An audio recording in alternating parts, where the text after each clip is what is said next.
ఎన్నికలైపోయాయి.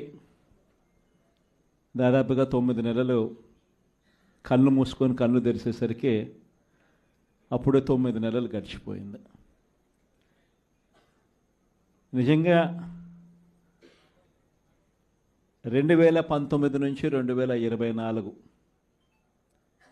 మన ప్రభుత్వం ఉన్నప్పుడు, అంటే వైఎస్ఆర్సిపి జగన్ 1 పరిపాలన ఉన్నప్పుడు మనమంతా కూడా ఆ 5 ఏళ్ళు చరిత్రలో ఎప్పుడు చూడని విధంగా, ఇంతకుముందు ఎప్పుడైనా ఇది సాధ్యమేనా అని అనుకునే పరిస్థితి నుంచి కాదు, లేదు, ఇది సాధ్యం అవుతుంది అని చెప్పి చరిత్ర మార్చిన పాలన చూపించగలిగిన పాలన ఎక్కడైనా జరిగింది అని అంటే అది వైఎస్ఆర్ కాంగ్రెస్ పార్టీ పాలనలోనే మాత్రమే జరిగిందని చెప్తాను. ఈరోజు పరిస్థితి ఏమిటి అని చెప్పి ఒక్కసారి చూస్తే, నేను చెప్పిన ప్రతి అంశంలో కూడా ఒకవైపున సూపర్ 6 గాలికి ఎగిరిపోయింది, సూపర్ 7 గాలికి ఎగిరిపోయింది, ఎన్నికలప్పుడు చెప్పిన మేనిఫెస్టో చెత్తబుట్టలోకి వెళ్ళిపోయింది, ప్రజలకు ఇచ్చిన మాటలు మోసాలుగా తేలిపోయాయి. మరోవైపున వ్యవస్థలన్నీ కూడా, ఇప్పుడు నేను చెప్పిన వ్యవస్థలన్నీ కూడా విద్య, వైద్యం, వ్యవసాయం, గవర్నెన్స్, అన్ని వ్యవస్థలు కూడా తిరోగమనంలో కనిపిస్తూ ఉన్నాయి. కేవలం ఒకే ఒక్క వ్యక్తి మారాడు ముఖ్యమంత్రి, ఒకే ఒక పార్టీ మారింది, వైఎస్ఆర్సీపీ పక్కకు పోయి టీడీపీ వచ్చింది. తేడా అంతే. ప్రతి వ్యవస్థ తిరోగమనం, ప్రజలకు అంతవరకు అందుతూ ఉన్న ప్రతి పథకం రద్దు, వీళ్ళు చేస్తామన్న ప్రతి పథకము మోసం, అబద్ధం. కేవలం 9 నెలల కాలంలోనే ఇవన్నీ మన కళ్ళ ఎదుటే ఇవాళ కనిపిస్తూ ఉన్న పరిస్థితులు. నేను అందుకనే చెప్తా ఉన్నా, ఈరోజు ఓడిపోయినా కూడా చెప్తా ఉన్నా, మనకి ఇంతకుముందు 50% ఓటు షేర్ వచ్చింది.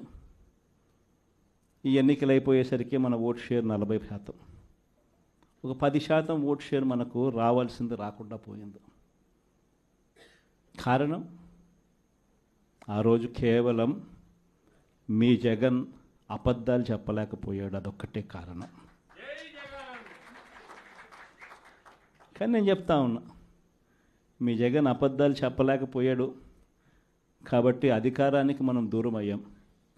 కానీ అధికారానికి దూరం అయినా కూడా మీ జగన్ మీ గుండెల్లోనూ మీ మనసుల్లోనూ లీడర్ అంటే ఇలా ఉండాలి అని చెప్పి మాత్రం ముద్ర వేయగలిగాడు. కారణం ఏమిటంటే, రాజకీయాల్లో ఉన్నప్పుడు విలువలు ఉండాలి, రాజకీయాల్లో ఉన్నప్పుడు విశ్వసనీయత అన్న పదానికి అర్థం తెలియాలి. ఈ జగన్, మీ జగన్ మరో 30 సంవత్సరాలు రాజకీయాల్లోనే ఉంటాడు.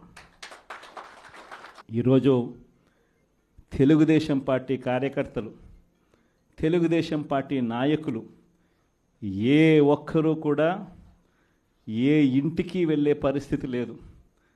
వీళ్ళు గన ఇళ్ళకు పోవడం మొదలు పెడితే, వీళ్ళు గన ప్రజల్లో తిరగడం మొదలు పెడితే ఏమవుతుంది? ఆ ఇంట్లో నుంచి ఆ చిన్నపిల్లలు మొదలు పెడతారు. ఏమంటారు? నా 15,000 ఏమైంది, నా 15,000 ఏమైంది, నా 15,000 ఏమైందని.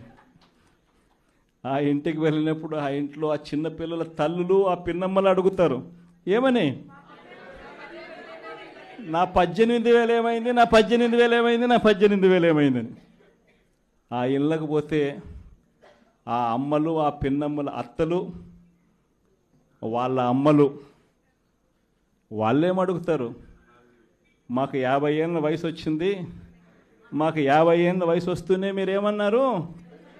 మా 48,000 ఏమైంది, మా 48,000 ఏమైంది, మా 48,000 ఏమైంది అని అడుగుతారు. ఆ ఇళ్ళకు పోయినప్పుడు ఆ రైతులు ఏమడుగుతారు? మా 20,000 ఏమైంది, మా 20,000 ఏమైంది, మా 20,000 ఏమైంది అని అడుగుతారు. ఆ ఇళ్లలో నుంచి ఆ 20 ఏళ్ళ పిల్లాడు ఉద్యోగం వెతుకుతా ఉన్న ఆ 20 ఏళ్ళ పిల్లాడు ఏమంటాడు? నా 36,000 ఏమైంది, నా 36,000 ఏమైంది, నా 36,000 ఏమైంది అని. ఇలా చంద్రబాబు నాయుడు గారిని, ఆయన కూటమిని, ఆయన నాయకులను, ఆయన కార్యకర్తలను ఏ ఒక్కరూ కూడా ఇళ్లకు వెళ్ళి, గ్రామాలకు వెళ్ళి, ఇళ్లకు వెళ్ళి ఎవరిని కూడా వీళ్ళు కనీసం పలకరించే పరిస్థితి కూడా లేదు. పలకరిస్తే వీళ్ళే అన్నారు, మేము సూపర్ 6 ఇవ్వలేకపోతే, సూపర్ 7 ఇవ్వలేకపోతే ఏమన్నారు? కాలర్ పట్టుకోమని మీరే అడిగారు కదయ్యా, మీరే చెప్పారు కదయ్యా. చెప్పడమే కాకుండా బాండ్లు కూడా ఇచ్చారు. ఇదిగో బాండు, రాసుకో బాండు, ఇదిగో మీ దగ్గర పెట్టుకోండి అని బాండ్లు కూడా ఇచ్చినారు. బాబు షూరిటీ, భవిష్యత్ గ్యారంటీ అని కూడా బాండ్ ఇచ్చినారు. మరి ఈరోజు ఏంది? బాబు షూరిటీ, మోసం గ్యారంటీ అని చెప్పి రుజువైంది అని ఈరోజు కాలర్ పట్టుకునే పరిస్థితిలోకి ప్రజలు ఇప్పుడే ప్రశ్నించడం మొదలుపెట్టారు. ఈ ప్రశ్నించే పరిస్థితి నుంచి ఇక నెక్స్ట్ కాలర్ పట్టుకునే పరిస్థితిలోకి పోవడం అన్నది ఇక త్వరలోనే జరగబోయే కార్యక్రమం.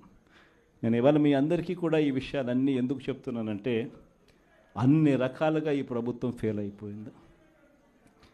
ఈరోజు ఈ ప్రభుత్వంలో జరుగుతూ ఉన్నది ఏమిటి అని అంటే, స్కాములు తప్ప ఇంకా ఏమీ జరగడంలో.